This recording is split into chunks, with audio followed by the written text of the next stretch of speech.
Un Allemand du nom Peter Flagg serait l'unique témoin, à l'époque encore vivant, du trésor de Rommel.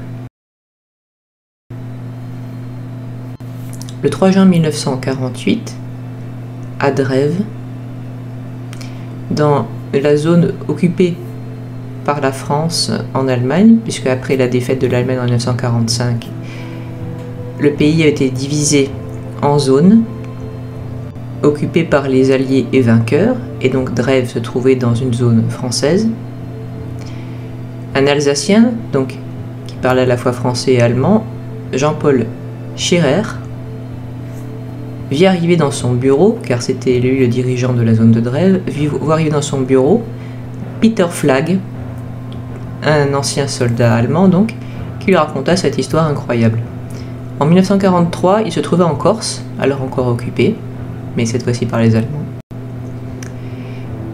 Et il affirma que les SS avec qui il se trouvait avaient coulé un trésor au large des côtes de Corse.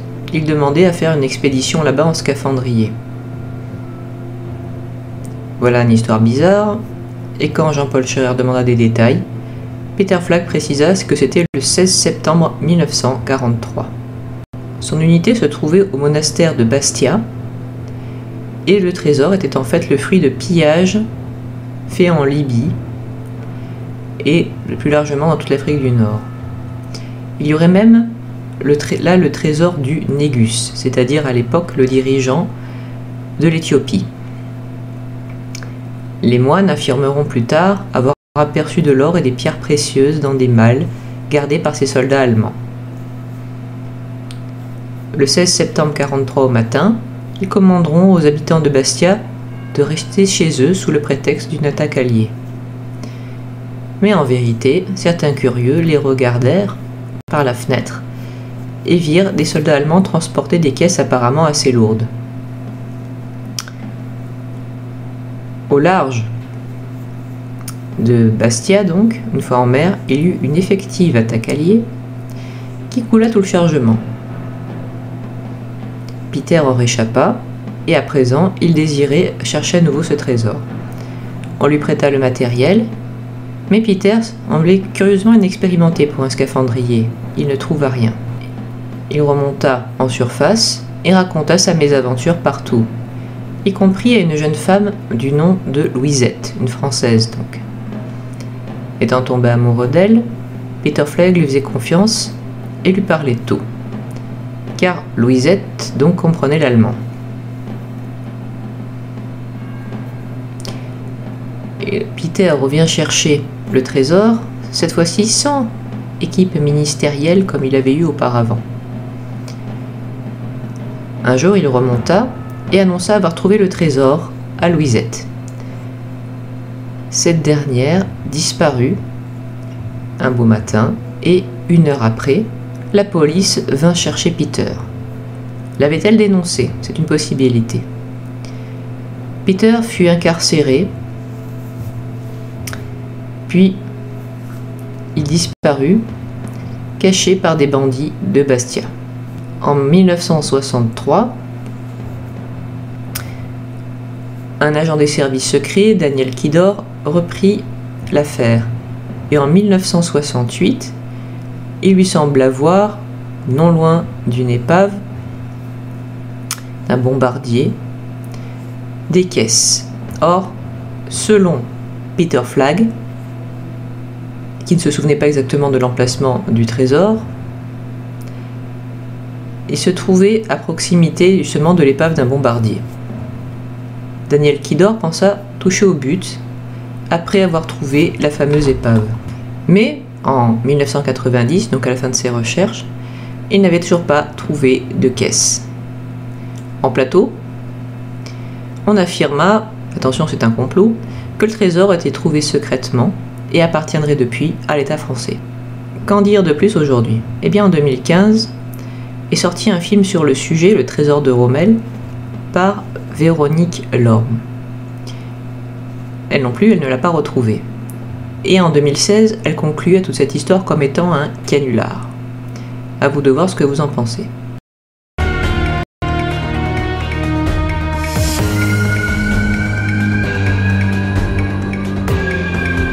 Pascale Lafargue était une hôtesse de l'air de par son métier, mais elle n'en avait pas moins souvent des visions prophétiques. Un jour, elle décida d'essayer de voir la vie antérieure de ses amies. Par curiosité, l'une d'elles, Anne-Marie Leblanc, qui était la plus sceptique, se prêta à l'exercice. Pascale Lafargue vit alors une rue pavée dans Paris, une boutique où se trouvait une jeune femme qui s'appelait Marie, et elle vit passer un homme, un rédacteur d'un journal, apparemment c'était au XIXe siècle, qui passa devant elle. Ensuite, des hommes tentèrent de l'assassiner pour prendre les documents qu'il avait sur lui, mais Marie sortit en courant de sa boutique et sauva cet homme. Plus tard, pendant la Révolution de 1848, Marie participa à la révolution de l'époque et elle cacha même des proscrits. Pascale termina sa vision sur un livre à la couverture rouge. Marie, la femme qu'elle avait vue, était-elle la vie antérieure d'Anne-Marie? Pour s'en assurer, le jour suivant, 3 des personnes ayant assisté à la séance, la 4e n'ayant pas pu venir, essayèrent de trouver une rue pavée montante, comme dans la vision. Il s'agissait de la rue Bourré. Et là, elles virent une boutique qui s'appelait « Au passé retrouvé ». La coïncidence semblait particulière. Elles entrèrent donc dans la boutique, celle d'un bouquiniste, et se mirent en quête des bouquins à couverture rouge. Après de longues recherches, elles trouvèrent un livre où il était question d'une certaine Marie, la compagne de Louis Blanc, ou Marie-François Sadi Carnot de son vrai nom, effectivement le rédacteur d'un journal. Marie était sa compagne, ils ne s'étaient plus quittés, paraît-il, depuis l'attentat.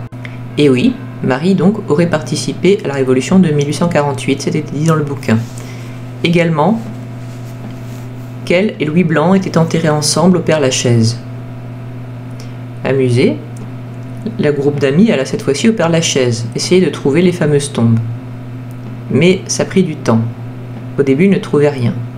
Au bout d'un moment, Anne-Marie fut prise de migraine.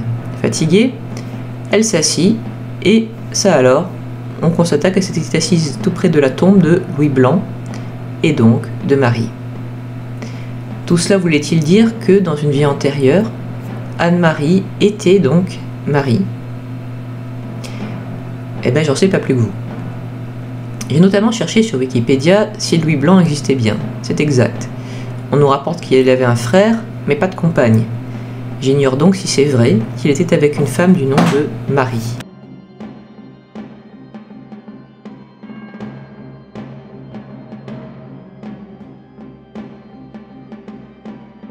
Stéphane Michalak était un habitant du Manitoba.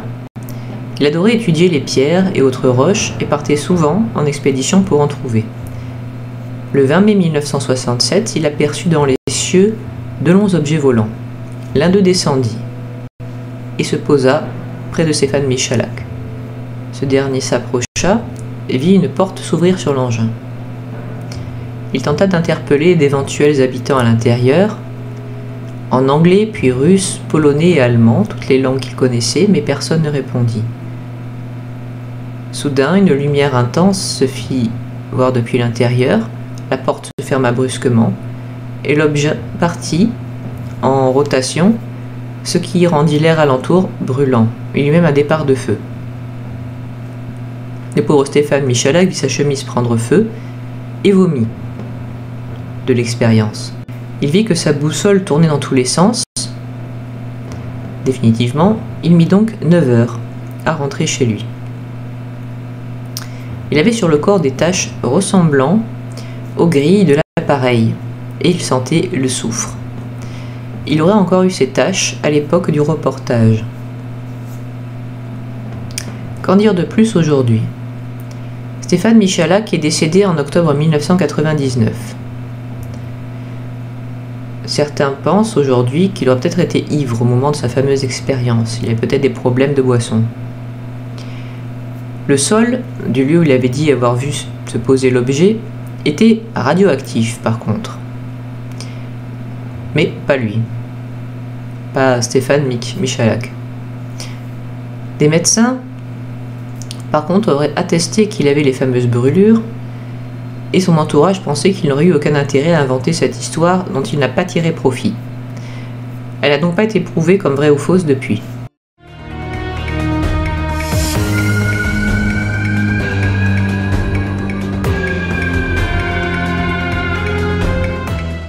Cette histoire m'avait marqué parce que je n'avais jamais entendu parler d'enlèvement par des extraterrestres avant. Mais depuis, oui, j'ai entendu parler de quelques histoires. À l'époque, ça se passait dans la ville de Snowflake, en Arizona.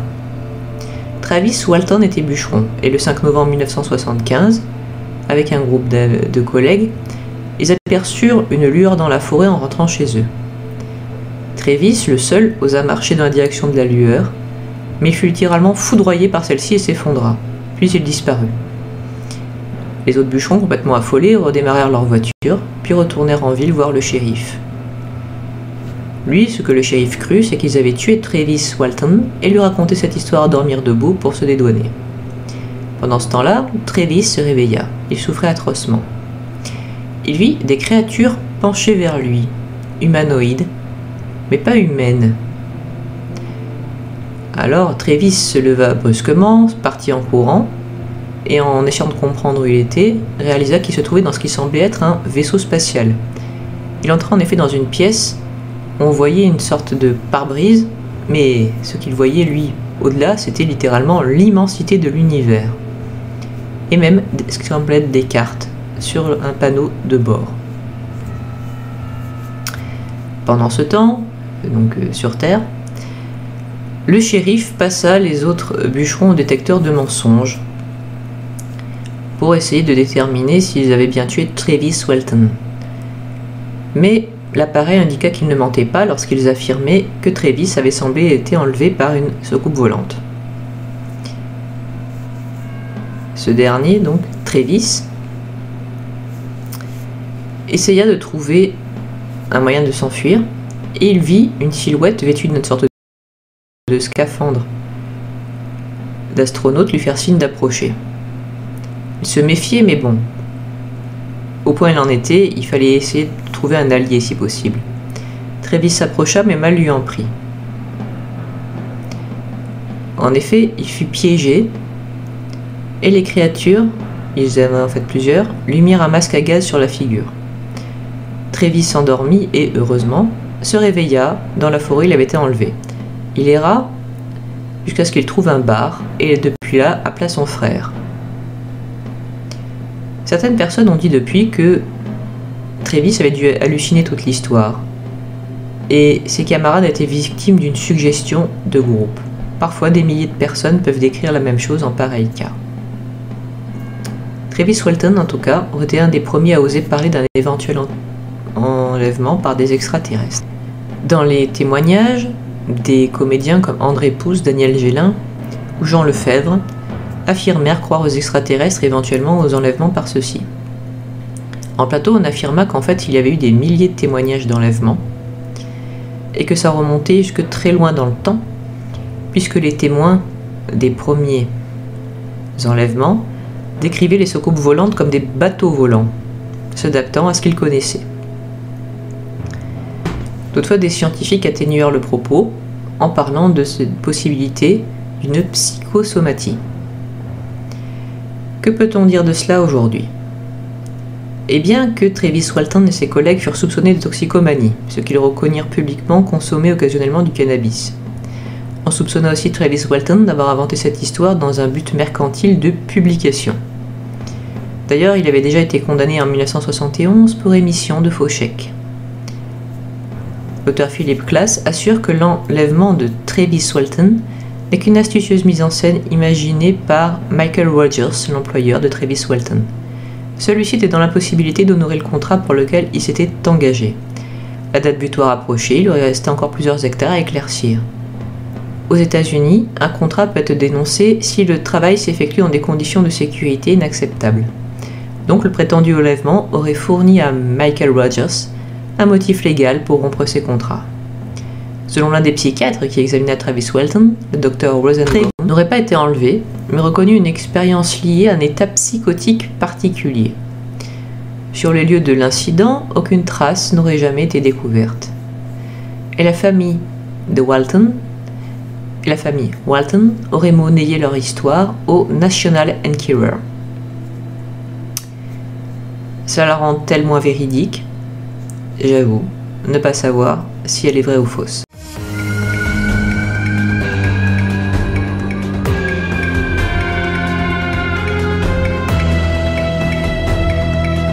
Un Américain, Don Decker, assistait le 24 février 1983 à l'enterrement de James Kisbar, 63 ans, son grand-père, dans la ville de Strongboot. Don, qui avait 21 ans à l'époque, faisait de la prison pour recel d'objets volés. On l'avait donc sorti spécifiquement pour qu'il assiste à l'enterrement. Et ce que personne ne savait, c'était que son grand-père avait abusé de lui quand il avait 7 ans. Le soir venu, quand toute la famille se retrouva, de l'eau se mit à couler sur le mur du salon. Comme la famille de Don Decker était des locataires, ils appelèrent le propriétaire, Ron, qui, sur place, ne put que constater qu'il n'y avait pas de conduit qui avait éclaté, par exemple. On appela alors la police, qui, une fois dans le salon, selon les policiers, donc, virent des gouttes glisser à l'horizontale et non pas à la verticale vers l'entrée de la maison. Le lendemain, quand toute la famille de Don était au restaurant, rebelote. De l'eau se mit à dégouliner. Pire, quand on tenta de passer un crucifix au cou de Don, cela le brûla comme s'il était possédé. Autour de lui aussi, on vit des casseroles se mettre à léviter. Un policier sceptique lui mit un sac sur la tête, puis une croix dans les mains, pour que Don ne sache pas que c'était une croix, mais celle-ci lui brûla quand même la main. Ce même policier se vit violemment projeté en arrière, et on lui trouva une griffure au cou. Pour tenter de guérir Don, on fit une prière collective pour lui, et la pluie cessa. Puis, comme il se devait, Don Decker revint en prison pour terminer de purger sa peine. Sauf qu'il se mit à pleuvoir dans la prison aussi. C'est là qu'on se mit à accuser Don de provoquer la dite pluie. Le directeur de la prison, paraît-il, se retrouva inondé jusqu'au niveau de sa chemise. Il appela un pasteur, le révérend Blackburn, qui ne croyait absolument pas à ces histoires de possession. Toutefois, une fois en présence de Don Decker, il remarqua une puanteur effroyable, comme s'il y avait un cadavre en décomposition dans la pièce, ce qui n'était pourtant pas le cas. Don Decker se frotta les doigts et aussitôt la pluie reprit, comme s'il pouvait la contrôler. Le révérend se mit à prier et constata que les pages de son missel qu'il consultait, elles, restaient sèches. Comment faisait Don Decker?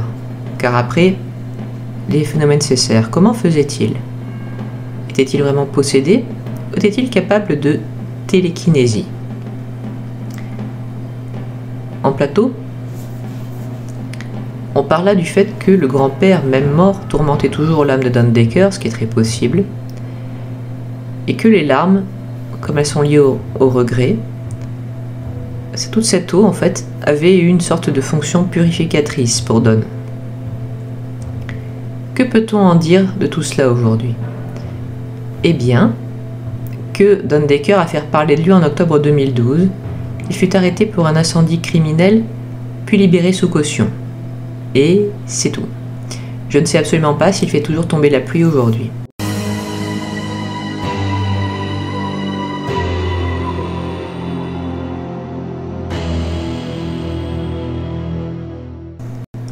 Dans la région du Velay-Mézenc,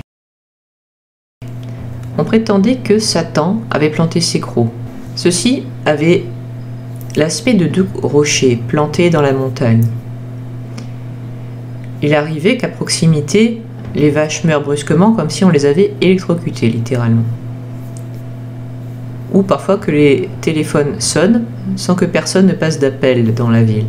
On prétend qu'en 1640, un aérolithe, c'est-à-dire une sorte de météore, avait anéanti ce village, reconstruit depuis. Mais à l'époque actuelle, selon un témoignage, celui du facteur, il aurait vu passer à une nuit une grande boule de feu donc c'était peut-être pas le seul aérolithe à être passé. La zone était en tout cas volcanique, et on parlait de la possibilité d'un courant tellurique sous les dents du diable. Les accidents étaient nombreux. Il arriva qu'un avion de tourisme heurte brutalement la montagne en dépit de son pilote expérimenté, ce qui en ferait donc une sorte de triangle des Bermudes, là-bas aussi. Et, selon la légende, des druides auraient enfoui dans le coin des tablettes en or contenant leurs secrets. Et, en fait, tous les incidents avaient pour but de les protéger. En plateau, on rappela que l'énergie tellurique est un courant qui circulerait sous terre, mais que parfois il se forme un nœud, et que ce nœud tellurique peut changer, par exemple, le sommeil d'une personne qui dormirait à cet endroit. Il est beaucoup plus agité.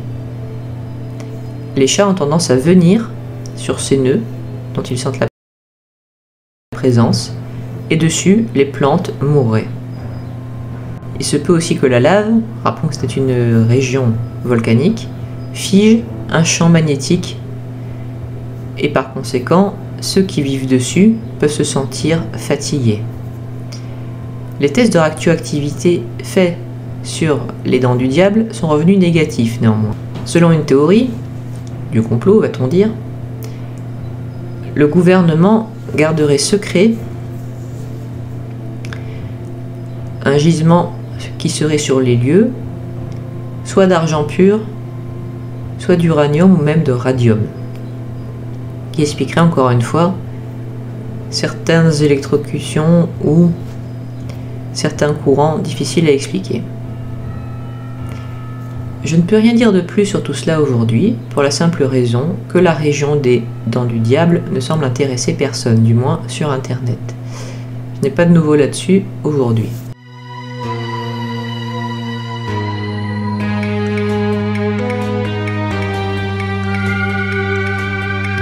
Un Allemand du nom d'Adolf Homs était orphelin, car sa mère est décédée le jour de son accouchement et n'avait même pas de photo d'elle.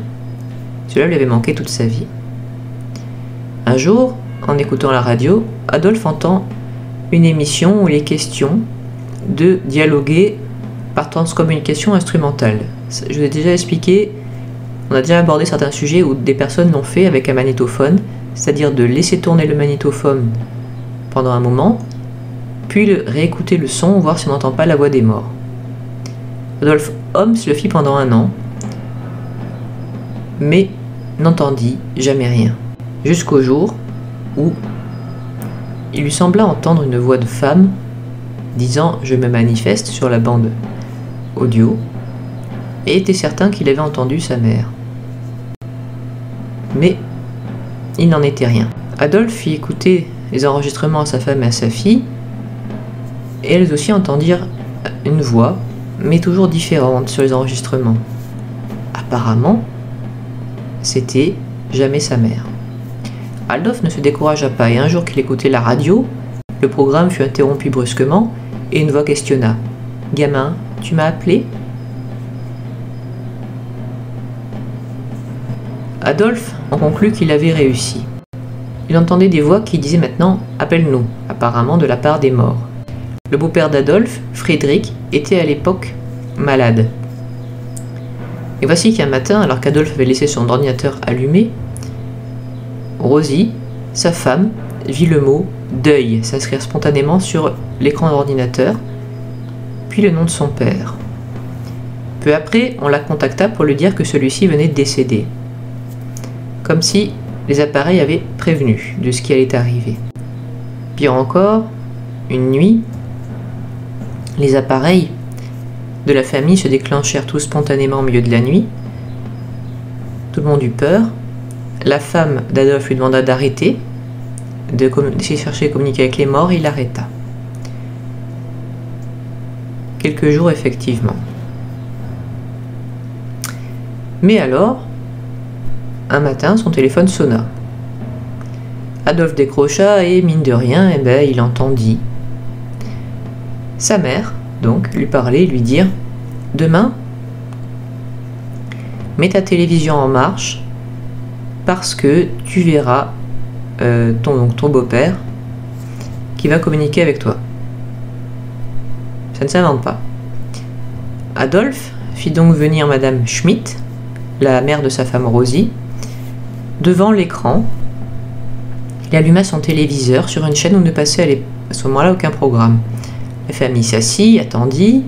Précisons que la belle-mère d'Adolphe était très sceptique, mais tout à coup, une image floue se forma sur l'écran. Une image qui ressemblait beaucoup à Friedrich, le beau-père d'Adolphe.